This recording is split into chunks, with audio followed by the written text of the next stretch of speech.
Apa sih moderasi beragama itu? Seperti apa konsepnya dan bagaimana penjelasannya? Kita saksikan penjelasannya berikut ini. Moderasi adalah jalan tengah.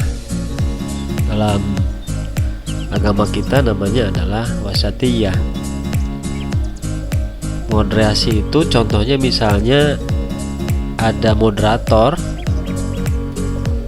saat diskusi misalnya. Nah itu kan ada orang yang menengahi jalannya proses diskusi tersebut, dan yang menjadi moderator yaitu harus adil, tidak berpihak kepada pihak-pihak yang berdiskusi. Moderasi juga sesuatu yang baik.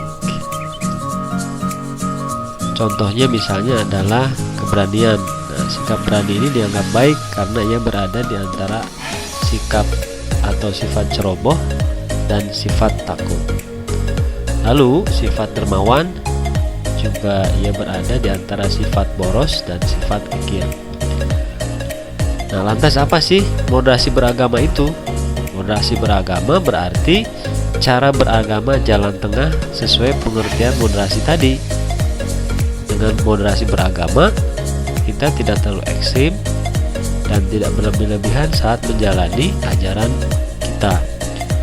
Kita yang mengamalkan prinsip-prinsip moderasi dinamakan sebagai orang yang moderat. Apa saja prinsipnya? Prinsipnya ada dua. Pertama adalah adil dan berimbang. Adil artinya menempatkan segala sesuatu pada tempatnya, dan berimbang artinya berusaha untuk menyeimbangkan dua kubu yang bertolak belakang.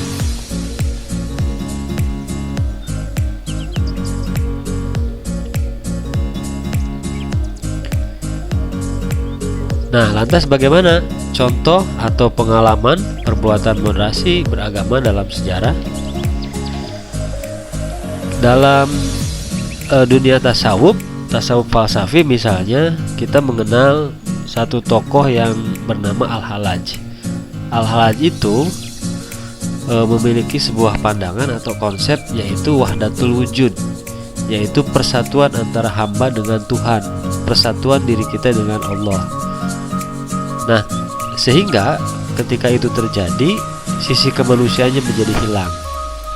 Nah, inilah yang dipandang berlebihan, sehingga pada saat itu yang namanya Al-Hallaj kemudian dihukum mati.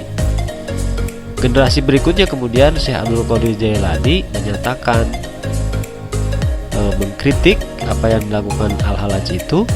Seandainya aku sejaman dengan Al-Hallaj, maka akan aku bimbing ia agar tidak tersesat. Demikian ungkap Syekh Abdul Qadir Jailani. Nah, Rasulullah pun sesungguhnya sudah menunjukkan sebuah praktik keberagaman yang paling baik. Dalam kajian tasawuf misalnya, kita melihat bahwa Nabi Muhammad sesungguhnya sudah mengalami apa yang disebut sebagai wahdatul wujud atau ittihad. Namun ia tetap sadar dalam aspek kemanusiaannya. Nabi Muhammad sudah menunjukkan contoh-contoh yang moderat.